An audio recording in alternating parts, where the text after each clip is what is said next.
수리학의 첫 번째 장은 물의 성질에 대해서 여러분하고 같이 학습을 하도록 되어 있습니다. 수리학이다라고 하는 것, 우리 수리와 수문을 우리가 사실 구분을 해야 되는데, 일반적으로 이제 수리학, 수문학이 서로 별개의 학문 과목입니다. 사실 이제 물이라고 하는 뭐 같은 공통의 성질이 있지만 물의 이치, 물을 지금 어떻게 이용하겠느냐라고 하는 부분하고, 수문학은 이게 무슨 뭐 여러분 시 쓰고 뭐 소설 쓰는 그런 문학이 아니라 수문에 대한 학문입니다. 그러니까 수리학 따로 수문학 이렇게 돼 있어서 엄밀하게 얘기하면 이제 수리학 따로 학습을 해야 되고 수문학 따로 학습을 해야 되는 건데, 일반적으로 이 토목 기사 시험에 보면 토목 기사에는 수리 수문학 이렇게 해서 이제 하나로 묶죠. 그러니까 근데 이 토목 기사에서 얘기하는 토목 기사나 산업 기사에서 얘기하는 수리 수문학에서는 일반적으로 수리학을 더 강조를 하게 됩니다. 왜냐하면 문제를 이제 출제하기가 굉장히 쉽거든요. 어떤 계산식이라든지 어떤 뭐 이론식에 대한 부분들을 접근하는 그러한 방법에서 수리학이 훨씬 더 이제 그 문제로 출제하고, 문제라고 얘기하는 건 사지선다형 1, 2, 3, 4번을 이렇게 해서 사지선다형으로 문제 출제하기가 수리학이 훨씬 용이하기 때문에 기사 시험에서 수리 수문학을 묶어서 얘기할 때는 사실 수문학의 비중이 한 80%에 수리학이 80%에 수문학은 한 20% 정도, 요 정도로 여러분이 보시면 되죠. 그러니까 어떻게 보면 수리학이 더 중요한 게 아니야 라고 얘기를 하겠지만, 이거를 현실에서 우리가 토목공학이다라고 하는, 혹은 뭐 건설공학이다라고 하는 공학적인 입장에서 볼 때는 수식으로만 되어지는 것이 아니라, 이것이 이제 이론에서 그치는 것이 아니라 실제적으로 이제 적용을 할 때, 실생활에 적용을 할 때 어떠한 이제 장점으로, 그리고 또 이 물을 이용을 함에 있어서 이제 어떻게 우리 인간이 이롭게 그걸 활용할 수 있느냐라는 활용 측면에서 보면, 수리학은 어떻게 보면 이론적인 부분이 된다 그러면 실질적인 부분은 이제 수문학이거든요. 그러니까 수문학은 비가 내렸을 때 그 강우가 어떠한 흐름을 거쳐서 다시 바다로 가고, 또 바다에서 증발한 그런 물이 또 다시 구름이 형성이 돼서 비로 내리고 하는 그러한 물의 순환에 대한 개념이죠.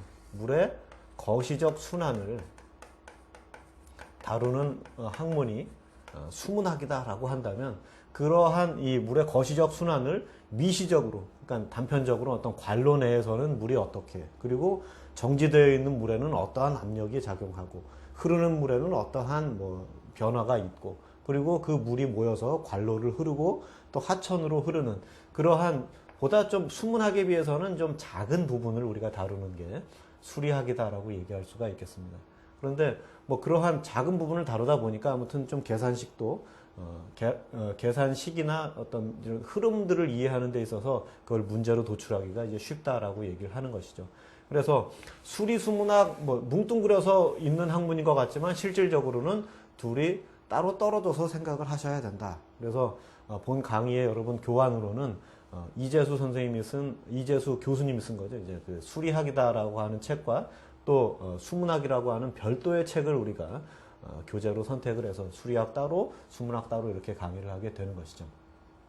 그래서 이제 수리학이다라고 하는 이 부분에서 우리가 처음에는 뭐 술이다 보니까 이제 물을 따지게 되는 겁니다. 물에 대한 개념, 물에 어떠한 압력이 작용하고 물의 성질을 이용해서 이제 어떻게 우리가 요 내용들을 이제 이해할까라고 하는 그러한 부분이 이제 수리학에 대한 부분이다 보니까, 물의 성질에서는 뭐 기본적으로 수리학, 수문학에 대한 서론으로 그걸 따지게 되고요.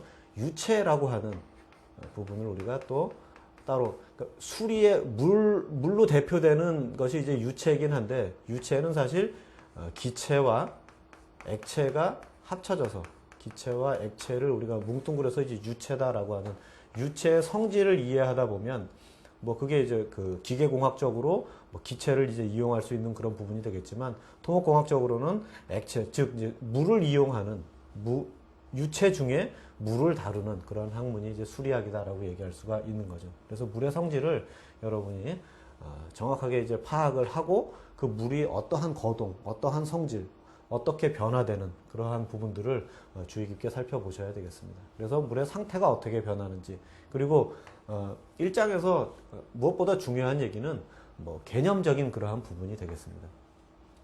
뭐 차원 내지는 단위, 차원 내지는 단위로 배별되는. 그 다음에 그러한 용어들에 대한 용어가 뭘 의미하느냐라고 하는 요 부분을 1장에서는 정확하게 여러분이 견지를 하고 학습을 하고 뒤로 넘어가셔야 그 내용이 그 뒤에는 뭐 다시 반복돼서 나올 때는 뭐 밀도를 얘기하는데 밀도의 단위가 뭐더라? 밀도의 차원이 뭐더라? 이렇게 생각을 하시면은 이 수리하기 굉장히 어려워집니다. 그러다 보니까 1장에서 여러분 저와 같이 학습을 하실 때 그런 어떤 차원이라든지 단위라든지 그것이 의미하는 용어가 의미하는 내용이라든지 이러한 부분을 반드시 좀 숙지를 하고 넘어가셔야 될 필요가 있겠습니다. 그래서 가장 대표적으로 밀도라든지 단위 중량, 비중, 각각의 뭐 시기라든지 각각의 어떤 단위라든지 이러한 부분들을 여러분이 잘 기억을 하셔야 되겠습니다. 그다음에 표면 장력이나 모세관 현상, 물의 압축성, 물의 성질에 대해서, 그다음에 뭐 거시적으로 뭐 자세하게 말씀을 드리진 않겠지만 수리학의 역사에 대해서 여러분하고 같이 우리 1장에서 학습을 하도록 하겠습니다.